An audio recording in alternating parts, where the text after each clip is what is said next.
Welcome, curious minds, to the Deep Dive. We're the show that plunges into, well, the depths of fascinating topics, and we try to pull out the most important nuggets of knowledge just for you. That's the goal. And today, we're kind of flipping the script on something really fundamental: mathematics. Yeah. Forget the numbers and equations you might have crammed for in school just for a moment. Right. What if math isn't just about crunching figures or, solving abstract problems? What if it's more? Yeah. What if it's a profound guide for ethical decisions, maybe? Or a hidden blueprint for designing perfect forms? Or even, get this, a sophisticated way to simulate entirely new aesthetic experiences for our brains? And that's really the paradigm shift we're about to explore, isn't it? Seems like it. We're moving beyond seeing mathematics merely as like a tool for quantification. Instead, we're diving into a vision of it as a universal architecture of thought, maybe even a generative and ethical force. Something capable of shaping everything from, say, the intricate patterns of art to the really complex structures of governance. Right. It's about recognizing the mathematical essence in aspects of reality we might never have considered before. Exactly. And that's why we're embarking on this deep dive into a truly, I think, groundbreaking work by Randolph Lilien. It's titled Creative Math Developments. And it's not just a slight tweak, is it? No, this isn't just a slight redefinition of mathematics. Lilien presents it as a full-blown liberation of the discipline, really, for the 21st century and well beyond. So my role here will be to bring you the surprising facts and some truly mind-bending concepts from Lillian's extensive research, making sure you get those insightful aha moments that hopefully reframe your understanding. And I'll be here to help connect those dots, maybe reveal the why it matters, explore the broader implications of this vastly expanded mathematical landscape. Right. Because as we delve into these ideas, you'll see how these concepts aren't just theoretical curiosities sort of floating out there. No. They offer practical, often really surprising applications across science, art, governance, even the very fabric of human perception and experience. It's a journey into how math permeates and maybe even constructs our reality. So what can you expect from this deep dive today? We're going to journey through some truly wild yet rigorously conceived ideas. Yeah, ready. Yeah, imagine something called moral compass calculus. It attempts to quantify ethical decision-making, maybe giving us a more structured way to navigate moral dilemmas. Calculus for ethics. It sounds counterintuitive. Doesn't it? And we'll explore optimal shapes forms that define peak efficiency and elegance from the microscopic scale all the way up to the cosmic. Nature's best designs, in a sense. Exactly. And then there's algorithmic neuroaesthetics, which sounds like it literally crafts art that resonates with our brainwaves, offering personalized beauty. Art tailored to your brain. Right. But that's really just the starting point. We'll venture into entirely new number systems, discover how math might underlie quantum realities, and maybe even touch upon how it could inform ancient wisdom. So get ready, because this is Mathematics Unbound.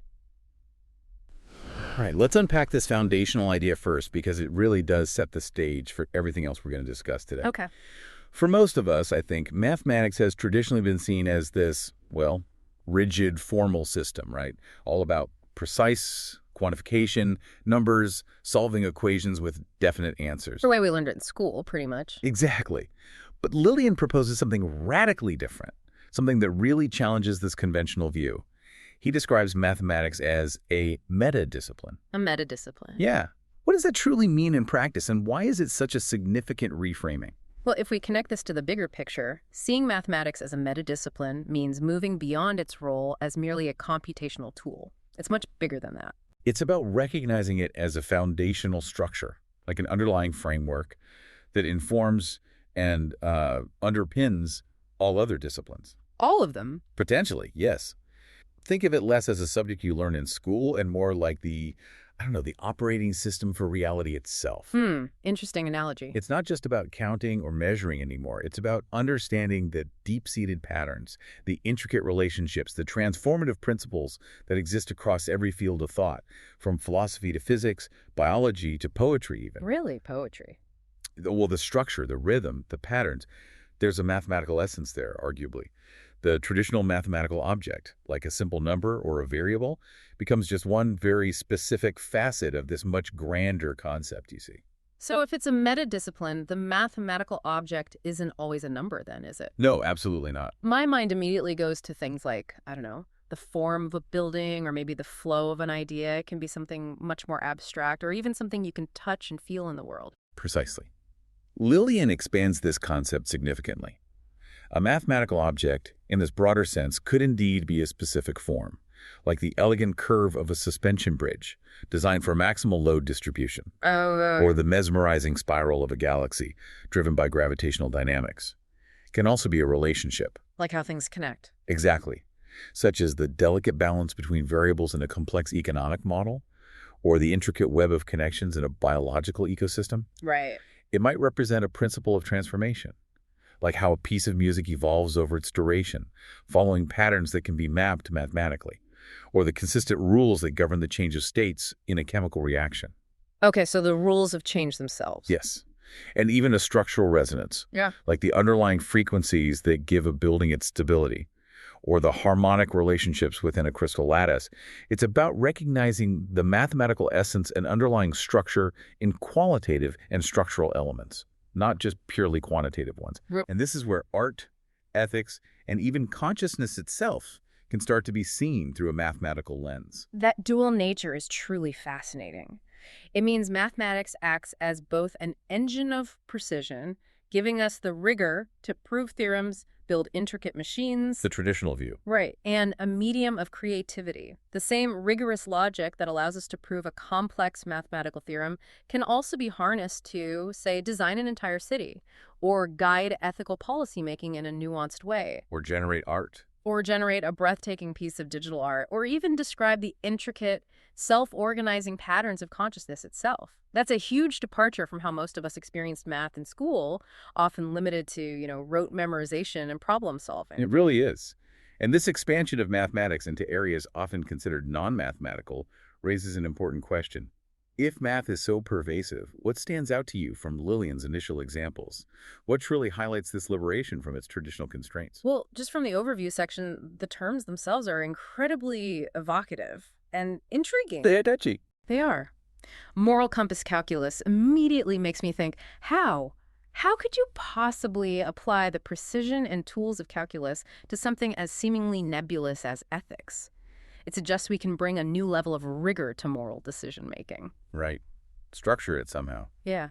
Optimal shapes makes me think of finding the most efficient or beautiful or strongest design possible, whether that's in nature or, cutting-edge engineering. Form-following function, but mathematically perfected. Exactly. And algorithmic neuroaesthetics, that links art directly to the most intricate functions of the human brain, using algorithms to understand and even generate beauty. Tailoring aesthetics. Yeah. And quantum synesthesia equations. That just sounds wild. It hints at mapping quantum states to actual sensory experiences, like seeing colors when you hear sounds, but maybe on a subatomic level. It's all about taking these incredibly powerful mathematical tools and applying them to domains we never traditionally imagined them touching. Indeed. Lilien's work provides a glimpse into this entirely new lexicon, and it's quite expansive, signaling the breadth of his vision. It seems vast. For example, to elaborate just slightly, moral compass calculus is precisely what it sounds like. A calculus-based framework for quantifying and potentially optimizing ethical decision-making. We'll definitely explore that in more detail shortly. Okay. Optimal shapes are indeed forms designed to maximize efficiency or elegance under given constraints. Another concept we'll dive into specifically. Right. And algorithmic neuroaesthetics utilizes algorithm to generate and adapt aesthetic experiences directly informed by neural and cultural data.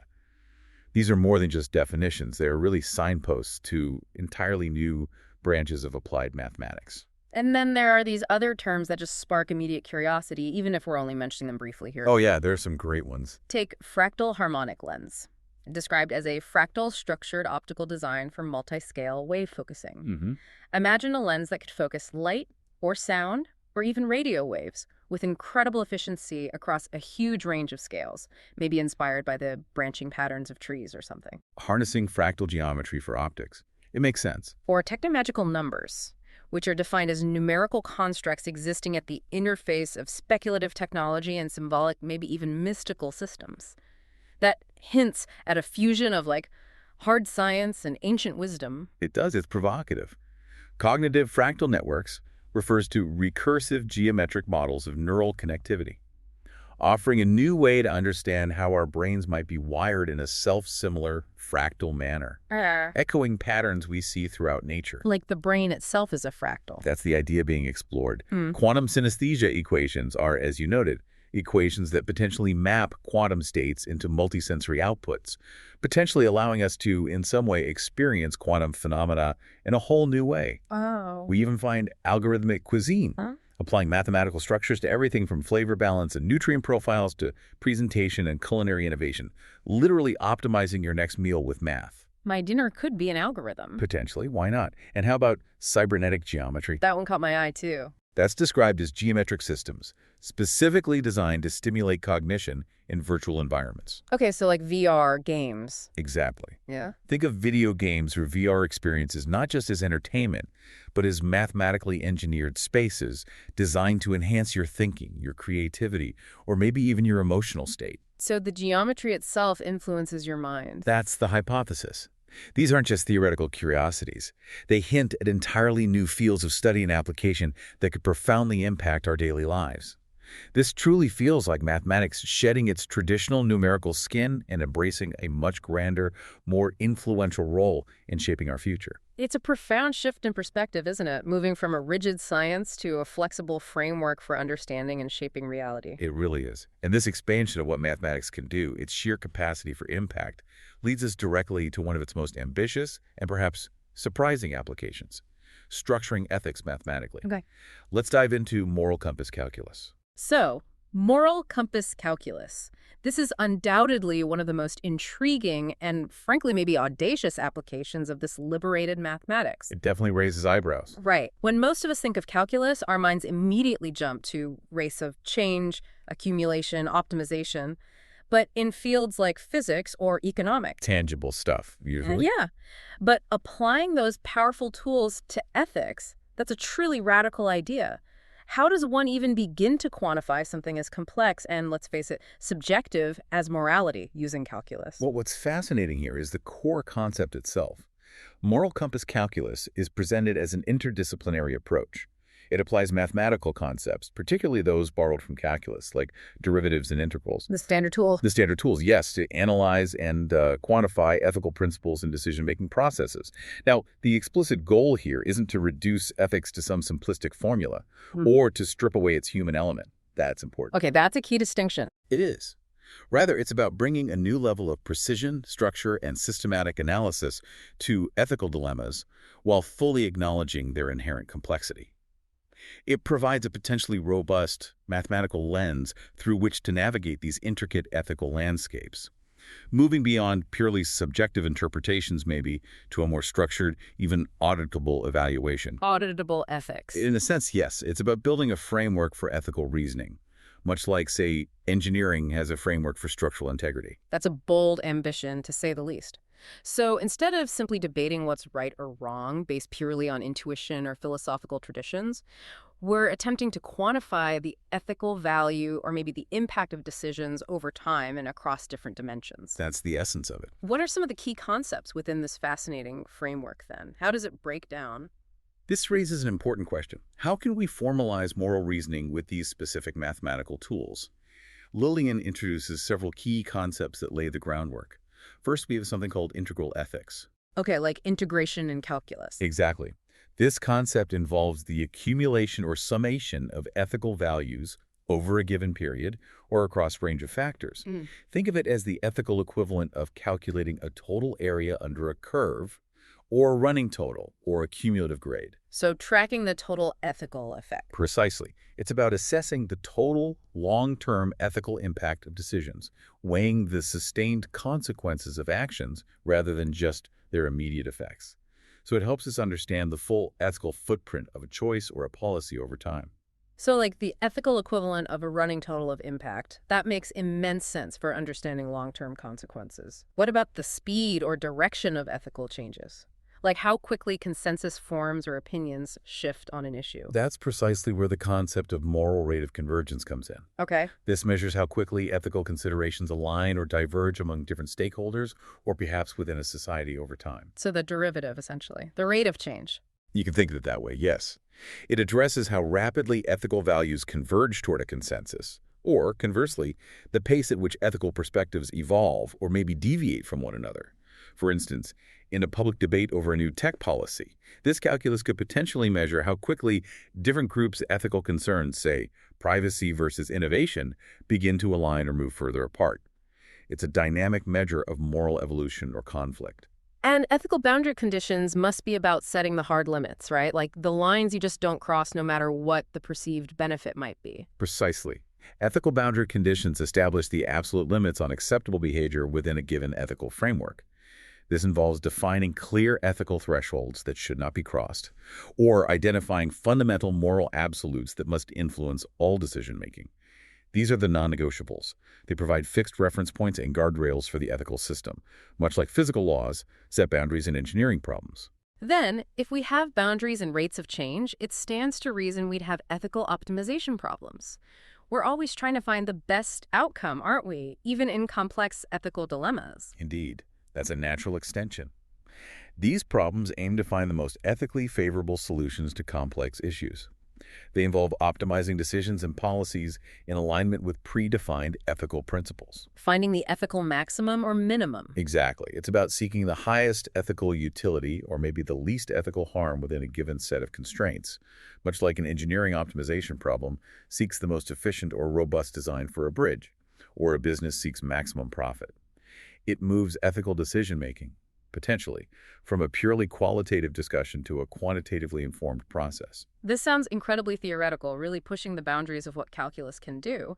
But the source, Lilien's work, also details a fascinating array of advanced applications. It shows just how deeply he believes this framework can be integrated into various domains. Tell us about a few of those that really stand out to you. The depth of this proposed integration is truly remarkable, and it demonstrates the potential versatility of this approach.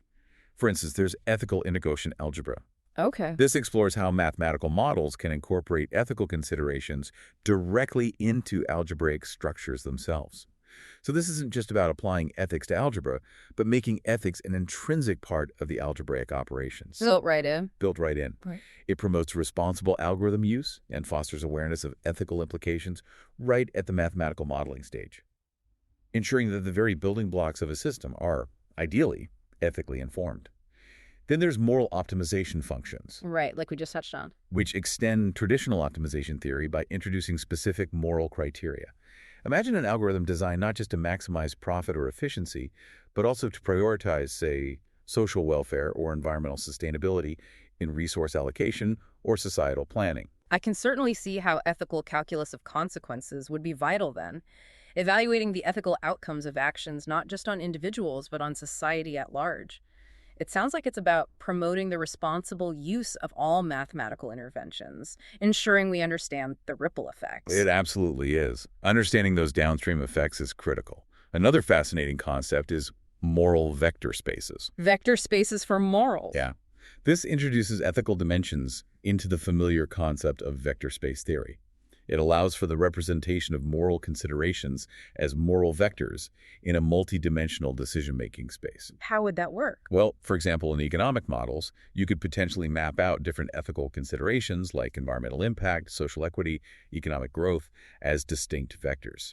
This allows for a clearer, perhaps more quantifiable comparison of trade-offs when making policy decisions. You can visualize the different ethical dimensions. And ethical game theory strategy sounds like it brings a much-needed layer of fairness into competitive scenarios. Like, how do we play the game of life or business negotiations in a way that promotes cooperation and fairness, even when self-interest is, naturally at play? Yes, it explores strategic interactions within an ethical framework, promoting cooperation and fairness even in competitive scenarios. It's about designing games, whether economic, social, or political, where ethical behavior is incentivized or perhaps even optimized within the rules of the game itself. Interesting. And for establishing the truth and integrity of complex systems like algorithms, moral logic proofs, extend traditional logical reasoning to ethical principles. This provides a rigorous framework for verifying the ethical implications of algorithms and potentially establishing the moral correctness of mathematical statements. This could be incredibly crucial for validating the ethical design of advanced AI systems, for instance. Wow. verifying ethical correctness with proofs. And then it goes even deeper into things like ethical set theory axioms, which involves incorporating ethical considerations directly into the very foundations of set theory itself. It does. That's truly about reshaping the philosophical bedrock of mathematics itself, isn't it? It is, potentially. Taking ethics from simply an applied field to a foundational one within mathematics. Moral graph theory networks is another powerful example. Here, ethical considerations are integrated into graph theory. This allows for the study of moral connections and influence dynamics within social networks. And crucially, it promotes the ethical design of new networks, whether they're social, technological, or organizational. Then there's ethical Bayesian inference. Right. Bringing in probability. Right, which extends Bayesian statistics by introducing ethical priors, pre-existing moral beliefs or values, into probabilistic reasoning and decision-making under uncertainty. So your stated ethical stance can literally shape the probabilities you calculate. So it's about making our data-driven decisions more ethically informed from the very beginning, building ethics into the core of the reasoning, not just as an afterthought, and moral fractal ethics. That sounds like ethical patterns repeating at different scales, from individual choices maybe, up to global policies. Precisely. It explores how self-repeating patterns of ethical considerations might manifest across different scales, helping us understand ethical dimensions in dynamic, complex systems, much like a fractal pattern repeats itself endlessly across different magnifications. Fascinating. And ethical topological transformations studies the ethical implications of transformations in topological spaces, helping us understand the moral consequences of system changes that might involve stretching, bending, or reconfiguring social or organizational structures without tearing them apart, so to speak. Finally, and this is a truly vital application in our current world, ethical machine learning architectures. This involves integrating ethical considerations such as fairness, transparency, accountability, directly into the design of machine learning models and AI systems, ensuring they are built responsibly from the ground up, not just patched later. Okay, so these advanced concepts are clearly pushing the theoretical boundaries of what mathematics can encompass. But for our listeners, what about real-world applications? How can moral compass calculus actually be used today, or realistically in the very near future? Where do we see this translate into tangible impact? Right, the practical side. This is where it gets really interesting and concrete, or at least the potential becomes clearer. In business ethics and decision-making, for instance, it could guide corporations in making ethically sound choices by quantifying potential implications. How would that work, practically? Imagine a company considering a new manufacturing process. Moral compass calculus might allow them to use derivatives to evaluate how its environmental impact changes over time. Or use integral ethics to accumulate the ethical value or cost of decisions, rigorously weighing short-term gains against long-term societal and environmental consequences. So they have a number or a function representing ethical cost. Potentially, yes. It allows for a systematic, data-informed weighing of ethical dimensions for business decisions and promoting genuine environmental sustainability, moving beyond just PR. So it's not just a gut feeling or a public relations exercise, but a quantifiable ethical assessment that can be integrated into business models. That's incredibly powerful. And for individuals, how would it apply to us directly in our own lives? Well, for personal ethical reflection, individuals could theoretically use frameworks derived from this calculus to systematically align their daily decisions with their deepest moral principles, helping them live more virtuously, perhaps, by tracking their ethical alignment. Like a moral fitness tracker. Yep. Sort of, yeah. In environmental ethics assessment, it could provide a robust framework for quantifying the environmental impact of human activities on ecosystems, biodiversity, and sustainable practices, giving scientists and policymakers clearer, more rigorous metrics. That sounds like an invaluable tool for policymakers and environmental scientists, especially with climate change. Absolutely. It could also significantly contribute to educational ethical frameworks, providing systematic, quantifiable methods for educators and curriculum developers to assess the moral consequences of policies and curricula on students and society, making education itself more ethically reflective. Okay. And critically, for new technologies, technological ethics evaluation becomes paramount. This calculus can guide ethical decision-making in rapidly evolving fields like AI development, biotechnology, data privacy, areas where the ethical ground is constantly shifting. This is absolutely critical in our increasingly complex and digital world. And on a global scale, global ethical considerations feels incredibly relevant given the interconnected challenges we face today: pandemics, climate change, Resource scarcity. It certainly is. Moral compass calculus could potentially address complex global challenges like international relations, humanitarian interventions, and the equitable distribution of global resources. It aids in quantifying the ethical impact of decisions on a global scale, fostering perhaps more just and sustainable international policies. It also helps, potentially, with personal development and virtue ethics, allowing individuals to optimize their actions based on virtuous principles, fostering character development through potentially quantifiable ethical goals. I can see how it directly connects to social justice metrics as well, helping to assess and quantify issues like income inequality or access to resources, maybe using derivatives to assess the impact of policies over time, or integrals to measure cumulative disadvantage. That's a very tangible application. It could offer a new lens, yes. Yeah. It also aims to guide ethical considerations in scientific research, helping researchers assess the welfare of subjects, the environmental impact of their work, and the broader societal consequences of their discoveries, fostering more responsible science. And in interfaith dialogue and ethical understanding, surprisingly, it might provide a common, formal framework for comparing ethical principles across different religious and cultural perspectives, aiding in finding common ground and fostering mutual understanding where disagreements once seemed intractable, by focusing on the structure of the ethics rather than just the content. A common language for ethical comparison. Interesting. Given how profoundly AI and robotics are transforming our world, the section on ethics in artificial intelligence and robotics seems like a truly crucial area for moral compass calculus. It is, and it's perhaps one of the most urgent applications discussed. It provides the tools for evaluating the ethical dimensions of autonomous systems regarding fairness, accountability, transparency, and overall societal impact, ensuring that AI development proceeds with a strong ethical backbone built in from the start. Ultimately, the vision includes ethical decision support systems that could integrate moral compass calculus to provide real-time ethical insights and informed decision-making for individuals, organizations, maybe even governments. This evolving field continuously seeks new applications, pushing the boundaries of what might be possible in structuring and quantifying ethics to contribute to a more just and responsible future. From the abstract elegance and challenge of structuring ethics mathematically, we now shift our focus to something more concrete: the beauty and functional perfection of forms. Let's explore the world of optimal shapes.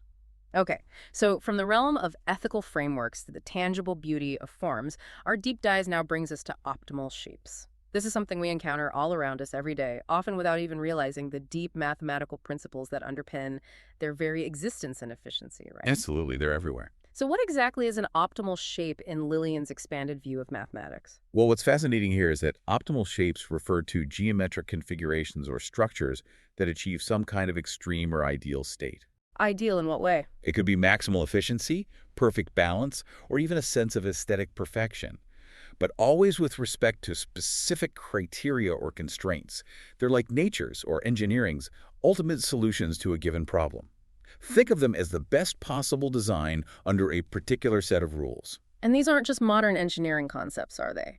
The source mentions their profound historical relevance, showing that humanity has intuitively grasped these ideas for millennia. Indeed, the historical relevance is deeply embedded in both nature and ancient human ingenuity.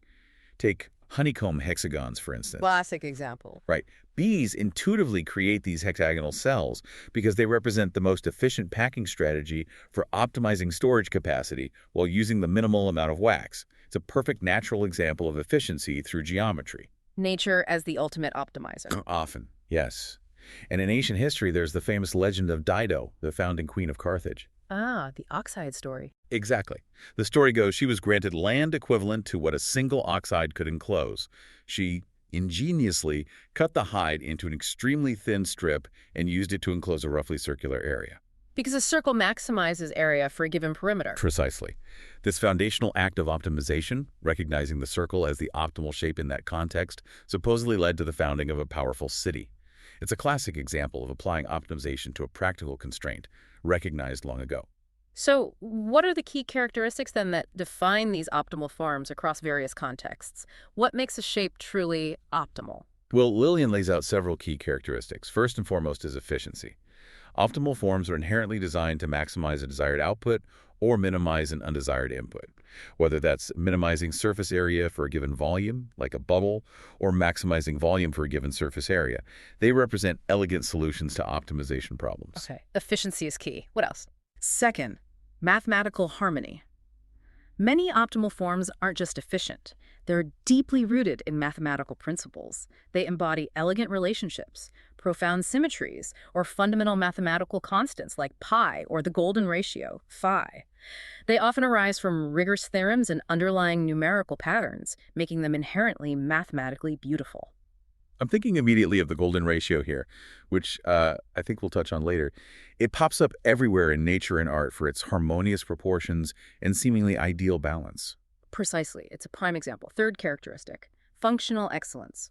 In practical terms, an optimal form performs a specific function with the absolute least amount of resources or energy expenditure needed. This principle applies universally, from highly evolved natural structures to meticulously engineered designs and even abstract mathematical representations. Form follows function perfectly. In an ideal sense, yes. Fourth, geometric elegance.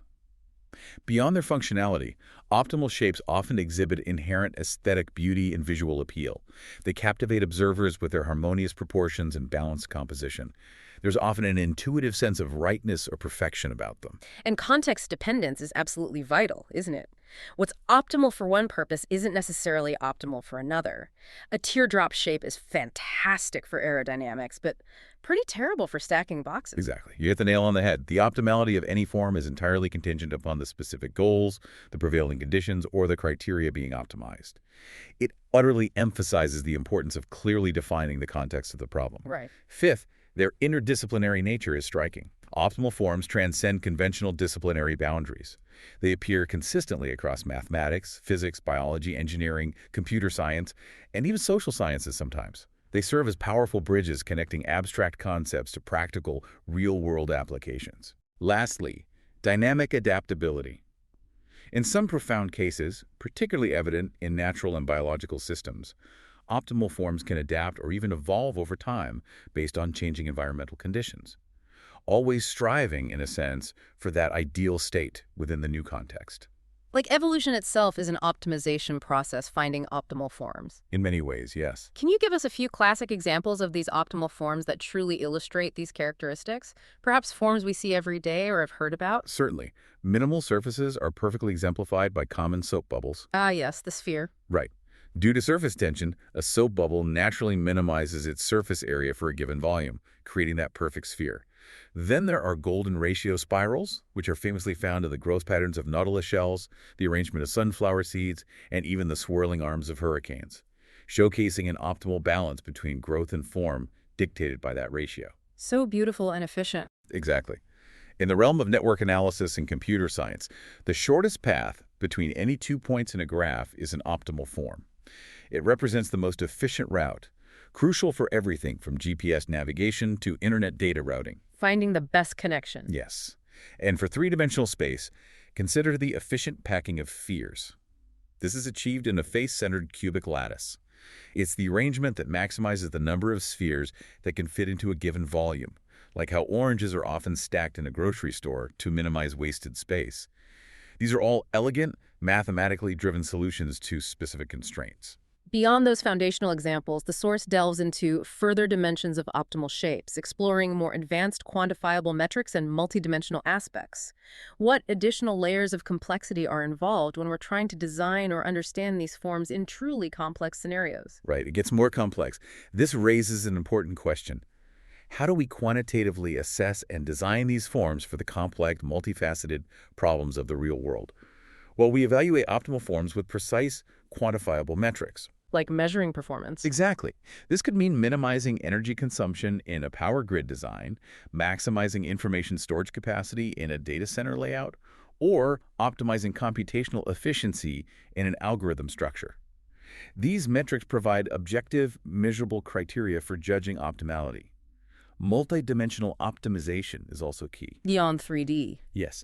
Optimal forms can exist not just in 2D or 3D, but in abstract, multidimensional spaces. This allows us to address incredibly complex relationships among multiple variables simultaneously, which is highly relevant in advanced optimization theory, like in finance or complex system modeling. And evolutionary optimal form seems to describe what we constantly see in biology, where nature itself is an incredible designer, constantly optimizing for survival and adaptation through natural selection. That's precisely right. In the biological world, organisms exhibit structures that are optimally designed for survival, reproduction, or efficient resource utilization, all honed through eons of natural selection acting as an optimization process. Similarly, technological advancements actively apply the principles of optimal forms to develop highly efficient designs. Think of the aerodynamic shapes of aircraft wings or streamlined vehicle bodies, reducing drag and improving fuel efficiency. That's applied optimal shape design. Okay. And statistical optimality involves using optimal experimental designs or sampling strategies in research. The goal is to gather the most information with the least amount of resources or time, maximizing statistical power and confidence in the results. So it's about maximizing information gain with minimal resource expenditure, a truly optimal approach to knowledge acquisition itself. And how do we deal with situations where there might be multiple optimal solutions or conflicting goals? Is there always one best shape? That's the concept of global versus local optima. A global optimum is the best possible solution across the entire possible solution space, while a local optimum is just the best within a specific region or neighborhood of solutions. So you might get stuck in a pretty good solution, but not the absolute best. Exactly. Distinguishing between them is crucial in complex optimization problems, and trade-offs and constraints are an ever-present reality. Achieving optimality often involves balancing conflicting objectives like cost versus performance or adhering to physical, economic, or even ethical limitations. You can't always maximize everything. Right. The real world involves compromises. It does. Lastly, fractals and self-similarity can define some optimal forms. These display self-similar patterns at different scales, leading to incredibly efficient structures that utilize space and resources effectively. Think of the branching patterns of a lung maximizing surface area for gas exchange, or a river system efficiently draining a basin. And on a philosophical level, beyond their practical utility, these shapes often hold deep meaning, don't they? They seem to speak to an inherent order or beauty in the universe. Absolutely. Their philosophical significance is profound. Optimal forms embody fundamental principles of efficiency, elegance, and order. They inspire deep contemplation on the inherent beauty, the logic, and the profound interconnectedness embedded in the very fabric of the universe. They suggest a deep, underlying mathematical harmony to existence itself. Now, this is where it gets really interesting and truly pushes the boundaries of imagination, the advanced applications, particularly in future technology. Lilien describes a range of future optimal shapes with astonishing potential applications. What are some of these cutting-edge technological optimal shapes that illustrate this expanded vision? Okay, let's buckle up a bit here. Let's start with the quantum entangled polyhedron, Yeah. QEP. Quantum geometry. Essentially, yes. Yeah. This isn't just a theoretical construct in Lilien's view. He envisions it as a physical polyhedron, leveraging the bizarre properties of quantum entanglement for incredibly secure information storage and transmission, useful in next-generation quantum communication protocols. How does the math work conceptually? Well, its mathematical expression, VE plus FG plus frackware, might look daunting, but it essentially combines the classical Euler characteristic for polyhedra. Vertices minus edges plus faces, usually equaling 2 for simple shapes. All right. With a quantum entanglement factor, represented by Planck's constant, this suggests a geometric form whose stability and function are intrinsically linked to its quantum states. It's a structure that aims to encode quantum information directly within its very shape. So, geometry meeting quantum physics for hyper-secure communication. That's astonishing. What about energy harvesting? Is there an optimal shape for that? There's the fractal energy harvester, FEH. This fractal-inspired shape is optimized to capture and convert ambient energy-like vibrations, thermal differences, or even faint electromagnetic waves into electrical power with potentially unprecedented efficiency. Using those complex fractal surfaces. Exactly. Its design draws heavily from the self-similar patterns found in nature, like a tree's branches maximizing sunlight absorption. The expression, E to k dot d dot kappa, conceptually shows energy derived from an integral over the fractal surface. It considers factors like stress and curvature, implying that the intricate, convoluted surface area of a fractal is ideal for interacting with and capturing diffuse energy. Okay. Then there's the nano-enhanced aerofoil, NEA, a revolutionary nanoscale aerofoil designed for optimal lift and drag in futuristic aerospace applications. Imagine wings so efficient they virtually eliminate turbulence at the molecular level. Wow.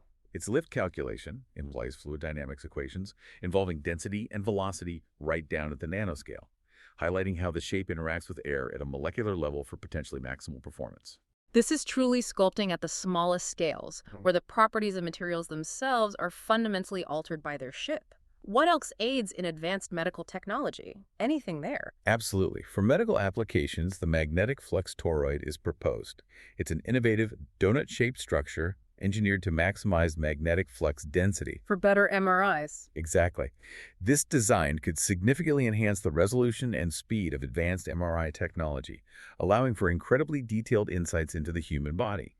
Its expression, math BFB, calculates the total magnetic flux through the toroid's surface area, showing how the specific toroidal shape allows for a concentrated, efficient magnetic field. Okay. And then there's the antibody-structured nanocapsule, ASNC. Shaped like an antibody. Precisely. Shaped exactly like an antibody. This allows for incredibly precise drug delivery at the cellular level, targeting disease cells while ideally leaving healthy ones untouched. The force field equation, derived from a potential energy surface, guides its precise targeting and binding, ensuring it delivers its payload exactly where needed, based on shape recognition at the molecular level. And for AI, there's a neural network sphere. This sounds like a physical manifestation of a digital network, like hardware mimicking software structure. It is indeed conceived that way. The neural network sphere, NNS, is imagined as a physical spherical structure mimicking the interconnected patterns of neural networks. It's optimized for highly efficient information processing in advanced AI, allowing for rapid parallel computations distributed over its surface. And the math reflects the AI connection. Yes, its mathematical expression for our Korean 1 plus E index is the ubiquitous sigmoid activation function, central to how artificial neurons process information. Using this expression within a spherical context represents how information could be processed and distributed across the network's unique spherical topology. Fascinating. What about construction materials? In the realm of construction, the carbon nanotube scaffold, CNTS, is described. It's a complex 3D scaffold designed with a specific optimal geometry to achieve an unparalleled strength-to-weight ratio in advanced materials. Lighter and stronger structures. Exactly. Its elastic potential energy, represented by math ADIOR CNT, calculates the energy stored in the atomic bonds, where Ks is the bond stiffness. This illustrates how its specific geometric arrangement of carbon nanotubes provides immense structural integrity relative to its weight. These mathematical expressions really drive home the precision and the underlying scientific principles behind these optimal forms. It's not just conceptual. There's a rigorous framework being proposed. And for something truly speculative like teleportation, there's even an optimal shape mentioned. Seriously. Remarkably, yes. Lilien pushes the envelope. The teleportation resonance tetrahedron, TRT, is envisioned as a tetrahedral structure specifically designed to resonate with theoretical teleportation frequencies, potentially revolutionizing quantum teleportation technology if such a thing is possible. And the math connects to quantum states. Yes, its quantum wave function superposition is given by frac 1 p psi a plus pz. This represents the entanglement of two quantum states, often considered necessary for teleportation. It suggests that the tetrahedron's specific geometry is somehow crucial for establishing or maintaining this quantum connection. Mind-bending. What about sustainable energy? For sustainable energy, there's the biomimetic photosynthetic leaf, BMPL, an artificial leaf that precisely mimics the optimal structure and processes of natural photosynthesis. Artificial leaves doing photosynthesis. That's the goal. It's designed for highly efficient solar energy conversion. Its photosynthetic efficiency equation is P dot I dot 8 cut I T dot eta. This equation, involving factors like quantum yield and light intensity, illustrates how the optimal shape and internal structure could enable it to convert light into energy with maximum effectiveness, just like a real leaf. And for astrophysics, listening for the ripples in space-time, gravitational waves. Precisely. The gravitational wave amplifier prism, GWAP, is described as a prism-shaped structure designed to amplify faint gravitational waves for enhanced detection, potentially opening new windows into the universe by making these signals easier to pick up. How would a shape amplify gravity waves? Well, its metric tensor equation plus lambda gono relates the gravitational wave perturbation to the Einstein tensor and the cosmological constant in general relativity. It suggests conceptually that the prism's specific geometry could subtly manipulate space-time itself in a way that enhances the wave's amplitude locally. Wow. And that's just a fraction of the technological concepts explored. Lilien also details things like the plasma funneling hyperbolic cone for more efficient fusion energy containment, the superconducting levitation disk for futuristic frictionless transportation. Maglev taken to the next level. Perhaps, and even a quantum computing tesseract, a 4D cube shaped, specifically designed for housing and manipulating qubits in advanced quantum computers, providing optimal geometric conditions for their delicate quantum states. It sounds like every aspect of future technology is being considered through this lens of optimal geometric forms, from energy to computation all the way down to the nanoscale. But Lilien doesn't stop there, does he? What about broader societal structures and economics? How do optimal shapes apply to governance and resource distribution? Right. This is where the concept truly expands into abstract, yet incredibly significant realms.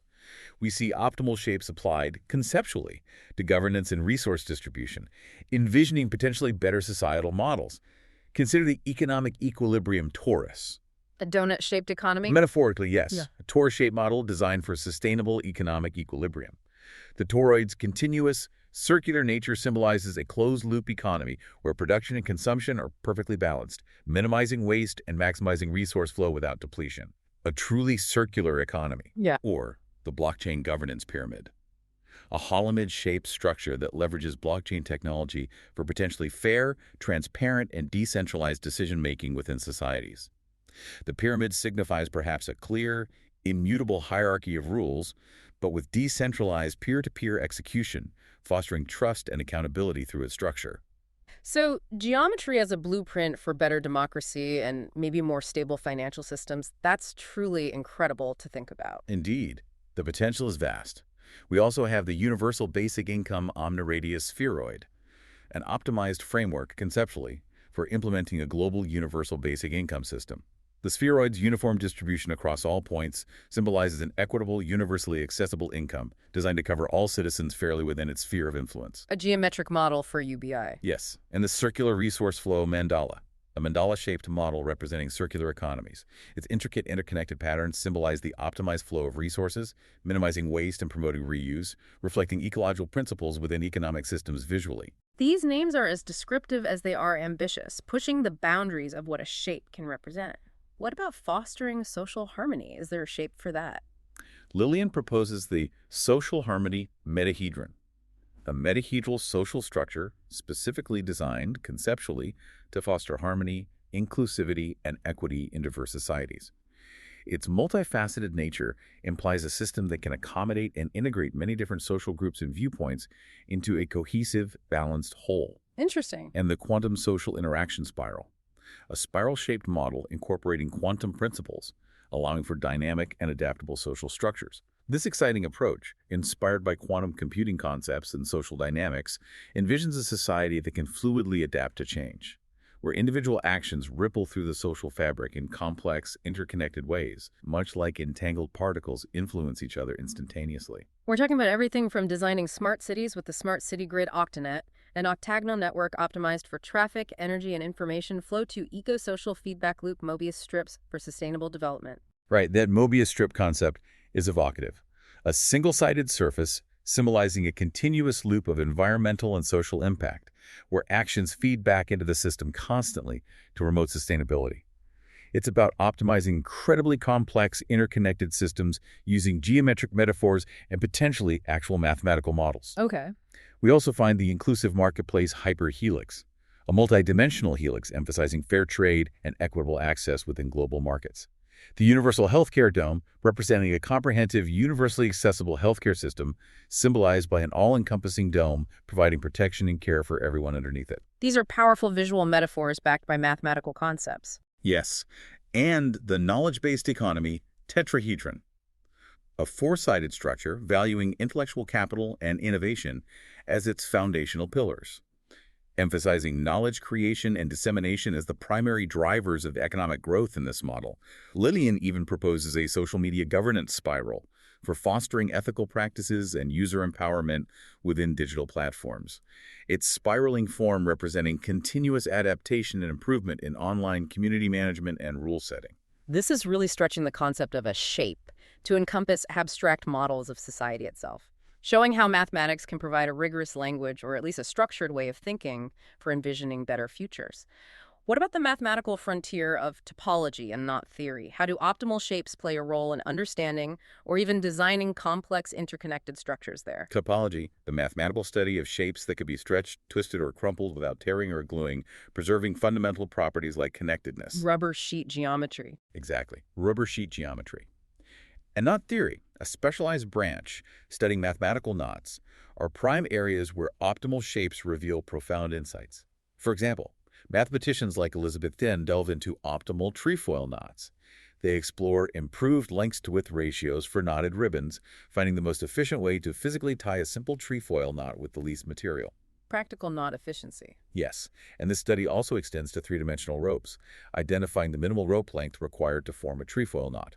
These seemingly abstract concepts have real-world applications, for instance, in modeling the intricate, efficient folding of DNA molecules within our cells. So biology uses optimal knots. And what are some of the more cutting-edge topological innovations mentioned in Lilien's work, pushing these concepts even further into maybe quantum realms or AI?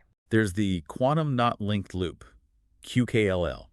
This is conceived as a loop embedded in a multidimensional quantum space with non-trivial knot-linking structures. This isn't just about simple knots anymore. It challenges traditional knot theory by incorporating quantum phenomena like entanglement, suggesting that even at the quantum level, information or particles might be knotted in ways that dictate their interactions and properties. Information encoded in quantum knots. Potentially. Then we have the neural folded manifold, NFM. This explores topological configurations inspired by the complex folds and connections within biological neural networks. It provides profound insight into dynamic folding structures, reflecting how the brain itself might use topology to organize and process information efficiently. And for new materials, there's the chiral helix array. That sounds like it could have practical uses. Exactly. The chiral helix array, CHA, is an array of chiral helices structures that are non-superimposable on their mirror images, like a left and right hand arranged in a non-trivial topological sequence. This design promises groundbreaking applications in metamaterial design, creating materials with properties not found in nature, like perfect light absorption or perhaps even invisibility cloaking, all driven by their specific geometric and topological arrangement. Mind-blowing material science. It is. For neuroscience and AI, the Cognitive Resonance Network, CRN, uses topological principles to represent cognitive states and resonant transitions between them, offering a mathematical framework for understanding how thoughts might flow and ideas connect topologically in the brain. Mapping thought processes topologically. That's the idea. And the Möbius-Revin resonator, MRR, combines unique topological principles with advanced material science to create incredibly resilient structures. Imagine materials that derive their strength not just from their chemical composition, but from their inherent topological form, like the Möbius strip itself, having only one side and one boundary. This is being explored in actual material science research, pushing the boundaries of engineering through topology. So we're seeing topology used to design everything from new materials to understanding the intricate networks of our own brains. And then how does classical number theory, the study of integers, express itself geometrically through these optimal shapes? Where do numbers meet form? Number theory, the study of integers and their properties, also finds beautiful and surprising geometric expressions in Lilien's work.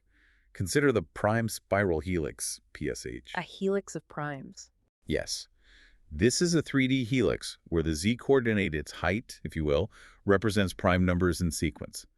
When you plot primes this way, it visually encodes their distribution in a striking pattern, making the abstract concept of prime distribution tangible and potentially revealing hidden structures. Seeing the primes laid out in 3D. Exactly.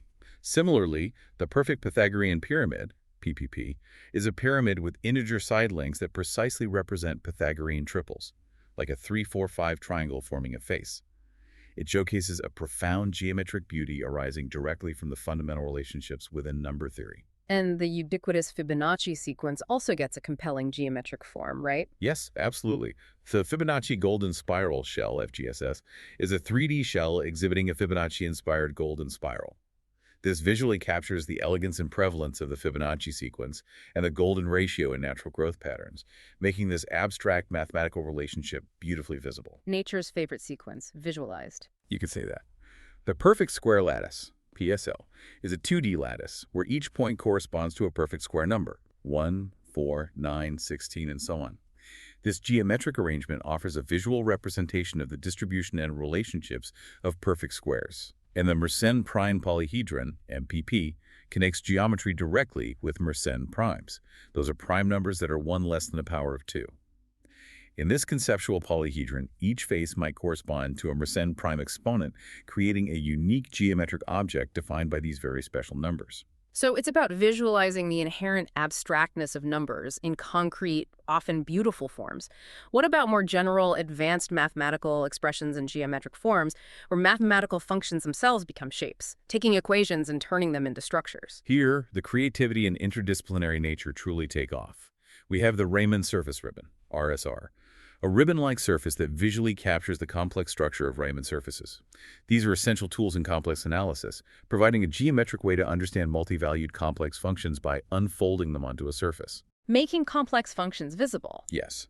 The golden ratio geodesic dome, GRGD, is a dome whose triangular facets are specifically designed to adhere to the golden ratio. This integrates the golden ratio directly into architectural design, exploring both aesthetic harmony and potentially structural efficiency, perhaps leading to more efficient and beautiful dome structures.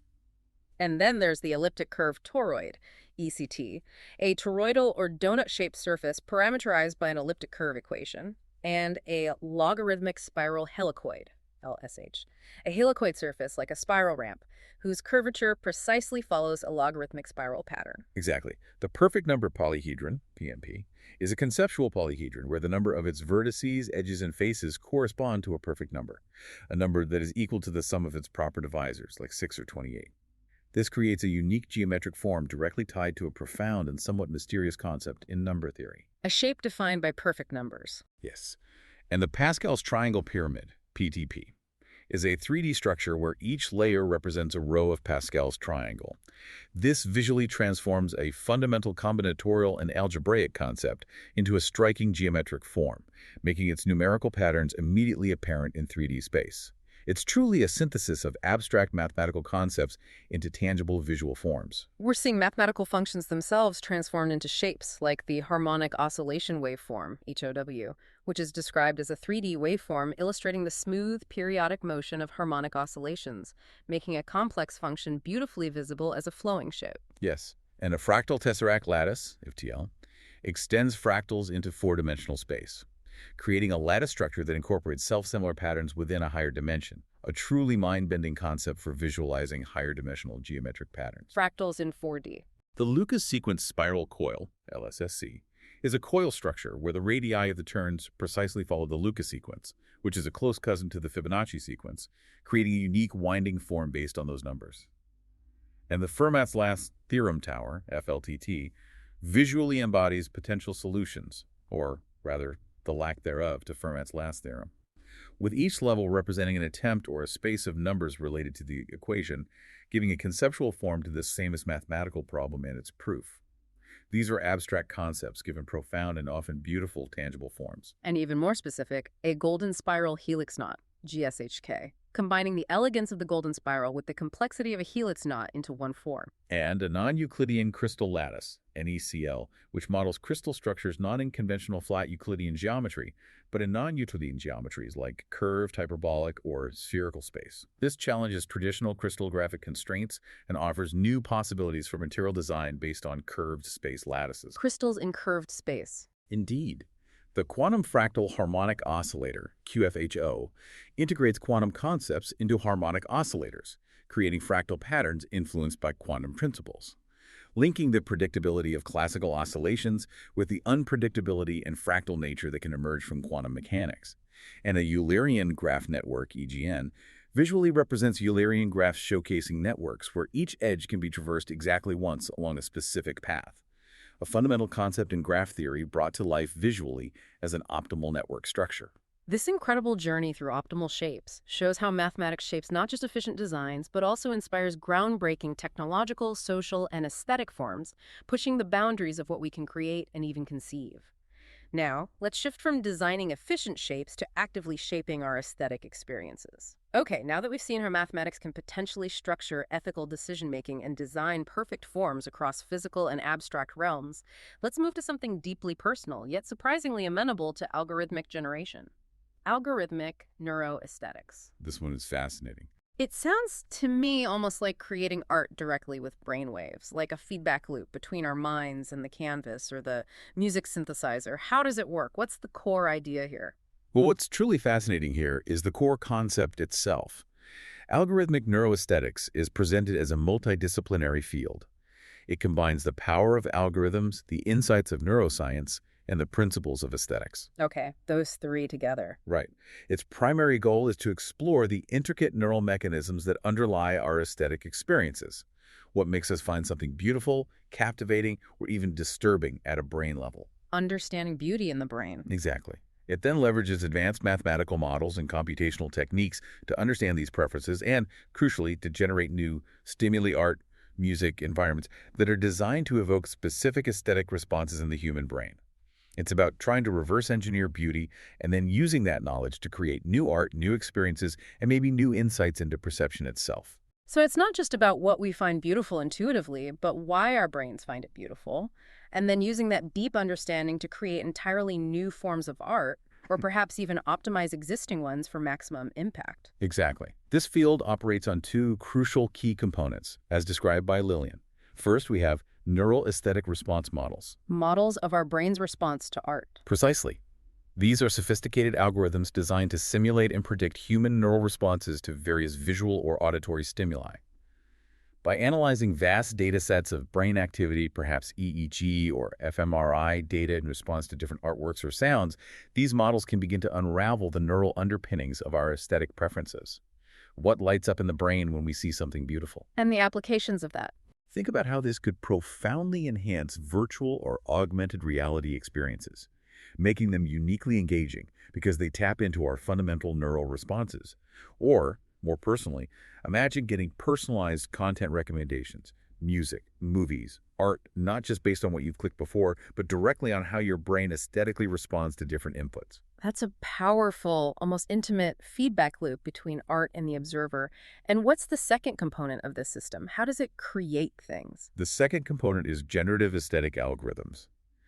These systems use advanced mathematical models, often leveraging cutting-edge deep learning techniques like generative adversarial networks or GANs, to produce entirely new visual or auditory stimuli. AI generating art. Yes, but the unique aspect here is that these algorithms aren't just creating random art. They are specifically designed to evoke specific aesthetic responses, informed by those neural models we just discussed. So the AI tries to please our brains directly. That's the idea. The applications are incredibly vast, creating dynamic art installations that adapt in real time to viewer preferences based on their brain activity, generating personalized neuroaesthetic experiences tailored precisely to an individual's unique brain patterns, or even designing music that resonates with particular emotional states, identified through neural signals. This sounds incredibly detailed and precise, going far beyond just basic art generation. Can you break down some of the more specific subcategories and their potential applications in the real world, as Lilien outlines them? Absolutely. It gets quite granular. One fascinating area is algorithmic neuroaesthetic transformations. These systems dynamically alter visual or auditory elements in real time based on the neural responses of a viewer or listener. The art changes as I look at it? Potentially, yes. Imagine a digital art piece that subtly shifts its colors or patterns in response to your brainwaves, detected perhaps by a wearable device, creating a truly interactive and personalized aesthetic experience. Then there are neuroaesthetic pattern recognition networks. Finding patterns in our responses. All right. These utilize advanced machine learning to identify intricate patterns in neural responses to art. This is incredibly useful for personalized content recommendations, allowing platforms to suggest art, music, or films that are statistically likely to appeal to your specific aesthetic preferences based on your brain data, and also for deeply analyzing the underlying structures of different artistic styles across cultures and time, finding common neural denominators for beauty. So it's like a Netflix that knows what your brain finds beautiful, or maybe even what your current mood is based on neural signals. What about art that directly responds to your emotional state? That's where algorithmic emotion-driven artistic composition comes into play. This area focuses on generating art, whether visual, auditory, or even haptic, involving touch, that resonates with specific emotional states derived directly from neural data. Art therapy via algorithm. That could be one application, yes. Emotionally responsive art installations in therapeutic settings, or even environments like smart homes or offices that subtly shift their ambiance lighting, soundscapes to align with your feelings, creating a sense of calm or energy when needed based on your neural state. And neurostatic generative adversarial networks, or NGNs, sound like they're taking this generative capability to an even more refined level, almost like there's an art critic embedded in the algorithm itself. They are, in a sense. NGNs are a powerful form of generative AI that produce neuroaesthetically pleasing content. The critic part of the GAN, which evaluates the generated art, is often refined by neural feedback, meaning the algorithm learns to produce art that actual brains find beautiful or compelling, not just what a human programmer defines as beautiful based on existing art history data. So it learns beauty from our brains. Yes, exactly. This is particularly relevant for synthesizing highly realistic and engaging virtual reality content that is inherently optimized for human perception and enjoyment. Creating VR worlds that feel naturally appealing because they align with our neuroaesthetics. Wow. And for a truly multisensory experience, Lilien describes algorithmic synesthetic art synthesis. This aims to combine neural responses from multiple senses like sight, sound, and touch to create synesthetic artworks. Art that makes you see sounds or hear colors. Precisely. These pieces are designed to appeal to multiple perceptions simultaneously, like a visual symphony of taste or a tactile soundscape, pushing the boundaries of artistic experience by deliberately inducing or mimicking synesthesia through algorithmic design informed by neural responses. That's truly amazing. Art that's literally designed to cross and combine your senses. And what about understanding how specific images evoke specific emotions? Can it predict my feelings? Neuroaesthetic image-to-emotion mapping directly addresses this. It aims to predict emotional responses to visual stimuli based on neural data, helping creators understand why certain images elicit joy, sadness, excitement, or calm at a neurological level. Applications for that. Profound applications in everything from designing more effective and ethical targeted advertising to creating therapeutic imagery for mental well-being to optimizing educational materials for engagement. Furthermore, neuroaesthetic behavioral adaptation algorithms could then adjust content in real time based on observed behavioral responses, like gaze tracking or pupil dilation combined with neural feedback, leading to incredibly personalized and dynamic experiences that adapt to your subconscious reactions. This also seems to address inclusivity in a very profound way, maybe tailoring experiences to individual neural differences, like for people on the autism spectrum. It absolutely does. Lilien highlights neuroaesthetic inclusivity designs. These are specifically developed to tailor neuroaesthetic experiences for individuals with different neurodivergent conditions, such as autism or ADHD. This fosters genuine inclusivity in art and design by making aesthetic experiences potentially more accessible and enjoyable for a broader range of human perceptions, rather than assuming a single neurotypical standard of beauty. That's really important. It is. And neuroaesthetic virtual reality environments are designed to create immersive VR spaces that are dynamically adjusted by the user's neural responses. These environments could be used for advanced therapy, like exposure therapy that adapts to anxiety levels, highly engaging gaming that responds to your excitement or focus, or cutting-edge neuroscience research, providing a truly bespoke virtual world tailored to the individual brain. It extends even to performance art and movement, like algorithmic neuroaesthetic choreography. How would that work?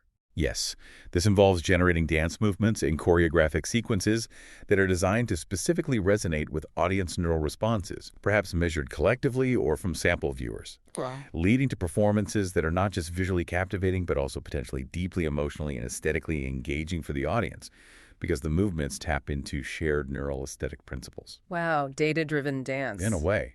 And for everyday life, neuroaesthetic augmented reality art layers allows for superimposing neuroaesthetically optimized digital content directly onto the physical world via AR glasses or devices. Imagine interactive street art that changes subtly based on your measured attention or emotional response as you look at it. or augmented reality guided tours that adapt their visual information density or style to your individual cognitive state or aesthetic preferences, making the information more engaging and less overwhelming. This could truly transform how we interact with our environment, infusing beauty and engagement into everyday spaces based on our own minds. And for cinematic experiences, can movies adapt to me? Algorithmic neuroaesthetic cinematography is the concept exploring that. It's about enhancing film visuals and auditory elements, perhaps subtly in real time, based on the viewer's measured neural responses. This allows for potentially truly captivating cinematic experiences where the film subtly adapts maybe pacing, color grading, sound mix to maximize its impact on the audience, whether that's heightening suspense, evoking profound joy, or deepening emotional connection. Personalized movies. Potentially. For physical art, neuroaesthetic computational sculptures involve designing 3D artworks that are mathematically optimized to evoke specific neuroaesthetic responses. This means shaping physical forms based on collective or even individual neural preferences derived from data, creating sculptures that are, in a sense, scientifically designed to be beautiful or intriguing to the human brain. Finally, algorithmic neuroaesthetic storytelling. This involves generating narratives, visuals, and auditory components that are all aligned with neuroaesthetic preferences discovered through research.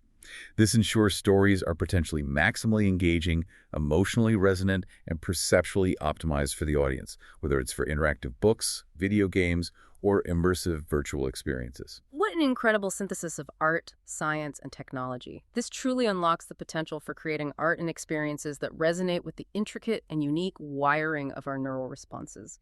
It transforms art from something perhaps passively consumed to something actively crafted for our deepest aesthetic appreciation based on how our brains work. It's a radical vision for the future of creativity. It really is. Now that we've seen math shaping aesthetics, let's dive into some of the most conceptually advanced and truly interdisciplinary extensions of mathematics Lilien proposes, where he really pushes the boundaries of imagination and abstraction. What an incredible journey through mathematics' expanded terrain this has been, from ethics to optimal forms to brainwave art. It's covered a lot of ground. It really has. This is truly a new mathematical renaissance, as Philip Randolph Lilien so aptly describes it in his work. We've journeyed from understanding how mathematics, when liberated from pure numerics, can potentially guide ethical decisions with more rigor. Right, the moral compass calculus. To how it can design forms of perfect efficiency and elegance, the optimal shapes. In nature, tech, even society. And even influence the very art we experience through algorithmic neuroaesthetics.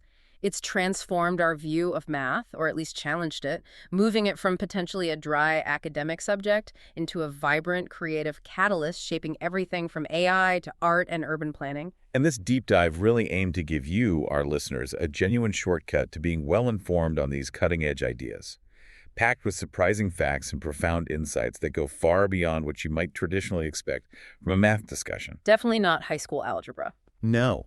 It powerfully underscores Lillien's core idea that mathematics, seen as a fundamental language of structures and relationships, is potentially a vibrant, creative force, one that underpins and shapes nearly every aspect of human experience and the universe around us. So what does this all mean for us? As individuals, and maybe for society as a whole, this radical redefinition of mathematics seems like it could fundamentally alter not just our understanding of the universe, but maybe our very methods of discovery and innovation across every field. That's a key takeaway. If numbers aren't the only mathematical objects, if forms, relationships, transformations, and maybe even ethical principles can be mathematically understood and manipulated, then what other languages are we yet to fully decode in the fabric of reality itself? The implications feel truly limitless. It does open up huge questions. This raises an important point for reflection. If mathematics is truly a meta-discipline that permeates everything, as Lilien suggests, what new frontiers will we unlock by applying its principles to domains we currently consider entirely non-mathematical? Like consciousness, or maybe even spirituality. Perhaps. How might this expanded understanding shape our approach to consciousness, to spirituality, to the very nature of reality itself, or even to concepts currently outside of science, like perhaps unknown dimensions or other speculative ideas? Yeah. It invites us to constantly question our assumptions about what math is and what it can do. Absolutely. So I invite you, our listeners, to ponder these new mathematical frontiers and their profound implications for your own fields of interest, whatever they may be. Keep exploring, keep questioning, and keep driving deep.